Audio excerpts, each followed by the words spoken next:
This is Podco Media Networks. It's the Innovation Podcast with Mark Reed Edwards and Garnett Harriman. Let's start the show.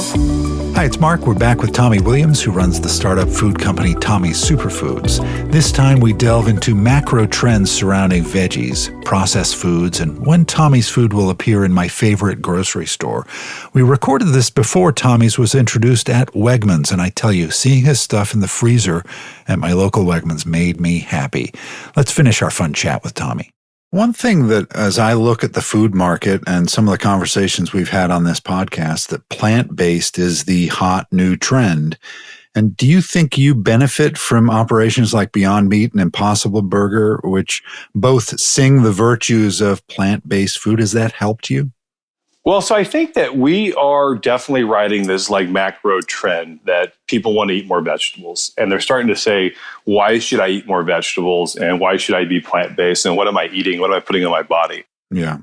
So I think those things are definitely helping us for sure. And it will continue to grow and get stronger. I mean, that's not going anywhere. You know, I think that what's going on. So yes, I think that stuff is helping us. I think for us, I think there'll be, I could be wrong, but I think that a lot of that stuff, and I'm not speaking directly to, I'm not looking at what's in a Beyond Burger at the moment, but a lot of that stuff is really, is a lot of really interesting ingredients and seems to be really processed. And I think there'll be some interesting, I think John Mackey came out, the CEO of Whole Foods, he came out on something last week, a week before about, that he's been and don't quote me on this, I don't have it in front of me, but that he's been a vegan, I think, since the 60s. And, he doesn't eat any of that stuff. He just eats vegetables. And so I think that there'll be some of that sort of interesting push too, as people start to try to eat healthier and understand what they're putting in their bodies. And yeah, I think there's definitely some benefit for us. I mean, it's kind of a funny, I always make a lot of jokes, we're doing a really old fashioned thing in a sense. I mean, we're like, we're growing vegetables, we're making them taste good, and then we're eating vegetables. And that's what people have been doing since the beginning of time, but we're just doing it.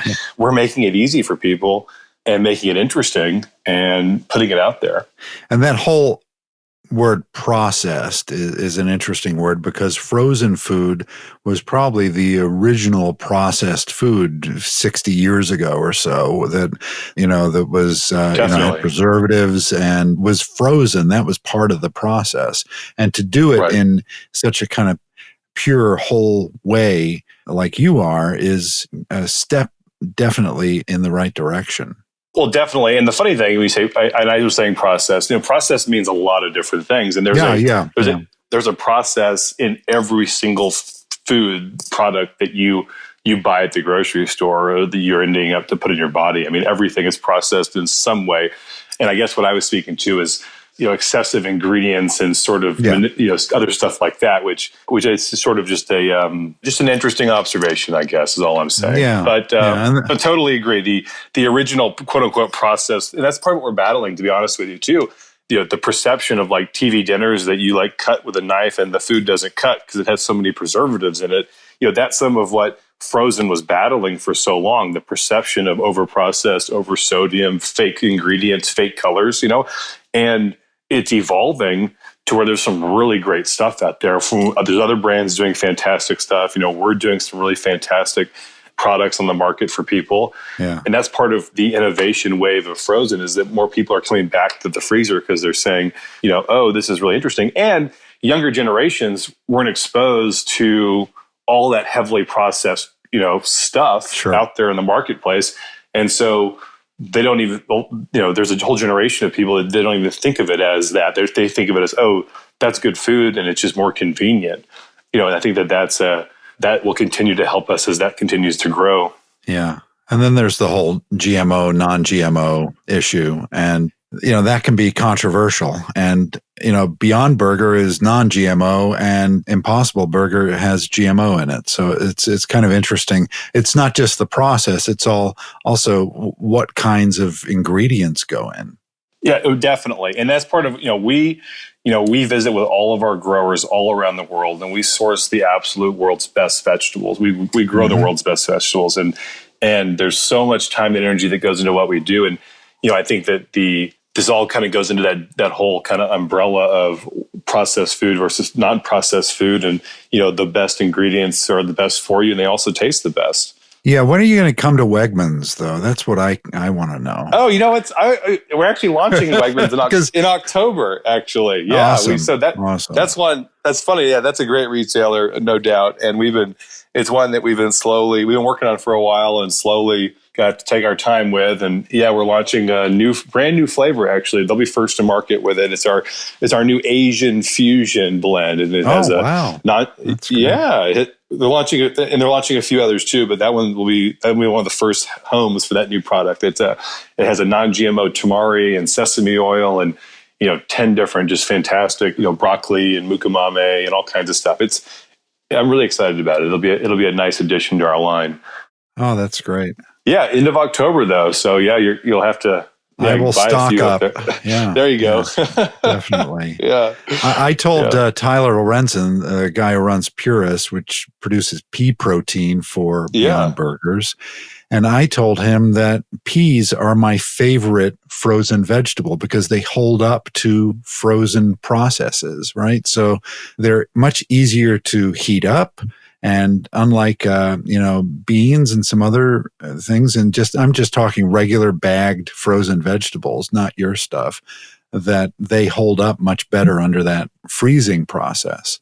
Yeah. So I think so this is funny. I totally agree with you. Peas are my favorite, one of my favorite vegetables. And our company really, I used to buy a bag of frozen peas, a bag of frozen carrots, a bag of frozen broccoli. And in college, I'd mix it all together and I would season it with one of our seasonings that we ended up selling later on. So it's something that I'd make and then we'd use it. And then later it became one of the seasonings that we sold for a little while. So that's our vegetable medley product basically. And so that was our first product that we decided to do. And that was born because I bought that broccoli I was telling you about earlier. And I thought, oh, this is horrible. Like what I used to make myself was 100 times better. And so then it happened, and it was all born really because of my love for peas, like you. And so it's a funny thing there. Can you tell me about the product line that you have and what kinds of veggies you freeze, how you freeze them, and just the whole product line? That would be great to hear. Yeah, absolutely. I mean, I'm sure you're familiar with individually quick frozen, but everything is essentially, frozen. It's quickly blanched and frozen individually. And then we bring everything together and we blend it with, right now we have 10 different products with 30 different vegetables or something like that. And so we blend everything with extra virgin olive oil or something similar. And then one of our seasoning blends that we've developed, we blend it all together. It's called enrobing at the factory. And essentially what we're doing is we're blasting it with the seasoning and the olive oil. And so it's really interesting, actually. We believe that it kind of encrusts into the vegetable much better than, say, like if you were at home and you bought a bag of peas and you want to just season it, you dump the peas in, you dump some seasoning on it, and then a bunch of the seasoning burns off in the pan. And if you look at our product, we're blast freezing it with the seasoning and the olive oil, and the flavors are being kind of encrusted into the vegetables there, and you don't lose any of the seasoning, and the flavors really come out. But yeah, so we've got all kinds of different blends. I mean, we've got our cauliflower, everything's non-GMO too, non-GMO verified, but we've got super greens, we've actually went through a big relaunch of all of our formulas and some really exciting stuff's coming out. But we just added apple cider vinegar into our super greens blend, which I'm really excited about bringing out there. It kind of adds this wonderful sweetness to the blend, and that's kale, spinach, and Swiss chard. And and we have a cauliflower with green beans. We get that vegetable medley, which is the broccoli, peas, and carrots. And I kind of joke that that's kind of like our vanilla ice cream. It's the one that people are comfortable trying before they try one of the funky ones, because there's some familiarity to it. We've got our root vegetable blend. We have the new Asian fusion that's launching at Wegmans. We're kind of doing it all, really. There's a brand new line I can't talk about right now that we're planning on launching out in the springtime that we put a lot of effort and energy into. That'll be really exciting also. But, keeping vegetables, whole and tasty and delicious, but just continuing to try to innovate and bring new flavors and new ways to eat your vegetables, to your house. Yeah. So is there anything in your future plans other than, the plans for the spring and also for starting up at Wegmans that you can share? Any ideas that you've got?